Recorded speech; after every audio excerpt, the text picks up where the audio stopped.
Мурда коомчулукка маалымдалгандай, Аскер прокуратурасы жана УКМКнын антикоррупциялык кызматынын ведомстволор аралык тергөө тобу тарабынан мамлекеттик байланыш агенттигинин айрым кызмат адамдары Кыргыз Республикасынын өкмөтүнүн аппаратынын, улуттук коопсуздук мамлекеттик комитетинин кызмат адамдары жана жеке компаниялардын өкүлдөрү менен кылмыштуу байланышка барышып, мыйзам талаптарын бузуу менен радио жыштыктын спектрин пайдаланууга берилген лицензияны кайра каттоо жана трансформациялоодогу коррупция фактысы боюнча сотко чейинки өндүрүштүн тергөөсү жүргүзүлүүдө.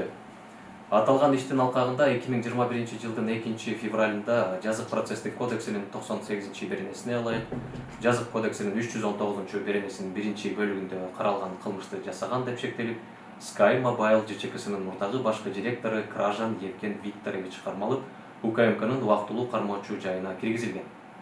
Анткени ал аталган ЖЧКнын жетекчиси болуп турган мезгилде бул компаниянын кызыкчылыгын көздөп, радио жыштыктын спектрин пайдаланууга берилген лицензияны кайра каттоо жана трансформациялоодогу көмөк көрсөтүү максатында Кыргыз Республикасынын өкмөтүнүн жогорку кызмат адамына акча түрүндө материалдык пайда бергендиги аныкталган. Учурда аталган фактылар боюнча тергөө иштери улантылууда.